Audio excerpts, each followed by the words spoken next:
This is a new week, episode 3. The $6,000 challenge continues today. Guys, last week, the market barely gave me anything. There was no setup like that because it was ranging.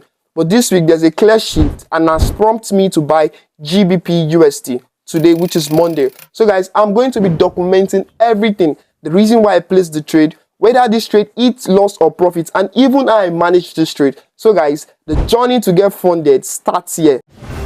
The grey rectangle is my support level on the 4-hour time frame, and the market trend is bullish. I am buying because there's a W pattern on this support level. This particular trade actually puts me in a lot of emotional stress. This trade later went into profit after hours of waiting and waiting. This is the outcome of this trade. So guys, today's trade outcome, it's a loss, and I'm starting super pumped. Like I said in the morning, it's a stupid trade. I have rules that I've set, like I said in episode 1, and I did not follow one of those rules. It cost me this loss. I said I'm going to trade with at least 3 conferences. I traded with just 2 conferences today, and I promise that I'm going to be documenting everything. I feel very pained. One thing I'm just grateful for is that I managed my risk. I lost, I think, around 1%. I just need to find out I'm going to get past this, approach the next trade better. It's heavy, it's a heavy loss for me. Not because of just 1%, but because I took a stupid trade, emotional stress. This is what trading feels like. I believe tomorrow is going to be... See you guys tomorrow. Alright, let me take you through how everything has happened since on Tuesday, on the $6,000 challenge. After the mistake I made on Monday, I told myself I do not want to repeat this mistake any longer. So I have to be very, very disciplined. But Tuesday was the day my patience was tested. There were setups that do not fit my, trading system. I just have to wait till I'm going to see a setup. I wait though.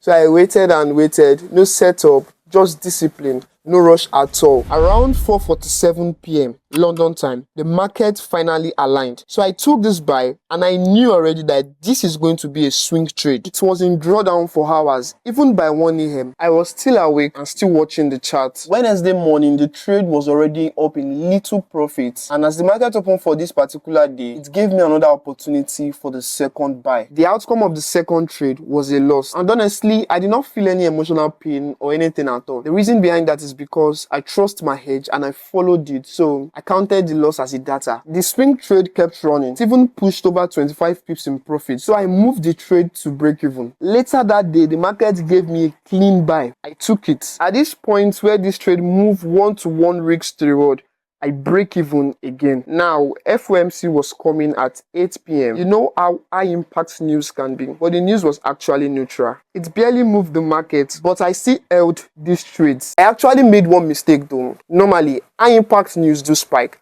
So I removed my take profits in so that I can capitalize on the spike if it's going to happen. So while I removed the take profit, when the news dropped, there was no spike. In fact, it was even neutral. So it was just dancing around close to the take profit. And I was just like, okay, let me just quickly do other things. And while I was doing other things, my trade already hit my take profit and reversed when I was seeing the chart. And I was like, I was not triggered because I did not set the take profit again. I was paying at this point sincerely. But I have to just set my take profit again. And at this point, I just stayed focused. Second news dropped and it is still neutral. In fact, the market started selling and it almost triggered my break even. At this point, it is over 24 hours I have held this trade. This is the longest I've ever held a trade. And then a clean spike shot up and both of my take profits got triggered. Now we are here on Thursday, and after my analysis this morning, I confirmed that GBP USD is on a clear uptrend. That means I'll be looking forward to buy. And I've already seen an opportunity to buy GBP USD. The reason behind this buy is that the support level and the trend line, they are meeting, which I call conjunction. And at this conjunction, a W pattern formed, which confirmed my entry. So I'm on this buy right now, but I'm risking a little bit more, 2%, not the normal 1% today.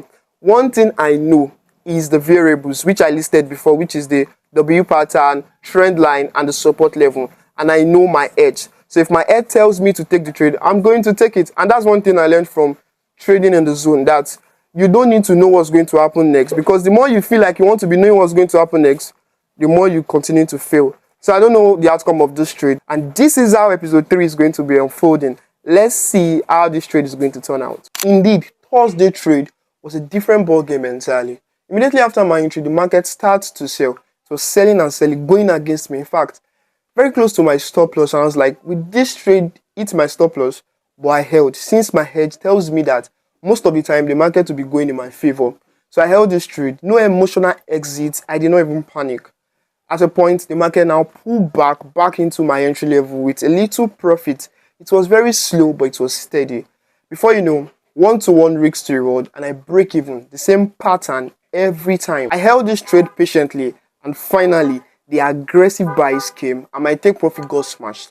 This particular trade made me over 3% of my account. This is the last day of the trading week, Friday, and I'm seeing a clean setup to buy GBP USD. I'll be taking the trade now. Update: I'm closing this trade now, or I'll say I'm reducing my risk on this trade. The reason behind this is because I think I'm not in timing. In that sense, what I'm trying to say is I normally start trading from 8 a.m. That's London session opening, but now it's just 7:15 or 7:16 thereabout. I need to close this trade and just wait for that time. When it is 8 a.m., I see if the market gives me a setup that fits my system and I place this trade. But now I want to close this trade, or I want to reduce my risk. Hello, sticking to my rules just saved me and I escaped this loss right now. Timing is very important in forex trading. I'm grateful that I stick to my rules. Yeah, I'm grateful. This is past 4 p.m. already, late London session, and the market gave me absolutely nothing after I closed that trade. I remained flat, no trade, no setup, nothing. But I ended this week up 5% on my account. There's a lot of emotions, there's a lot of losses. Even Monday, we did not start well at all, but we ended up well. After the setback, I just have to come back, and I'm grateful. I am so grateful for the power of faith and the power of belief. So you just have to keep believing, and you have to keep showing up. So guys, this documentary is not just about showing profits or losses. It's showing the back end or the process of getting funded with this challenge. So guys, I know you've enjoyed the episode all through, and if you know you've gotten value from this content, kindly hit the subscribe button. Let's see what episode 4 is going to unfold. See you guys next week.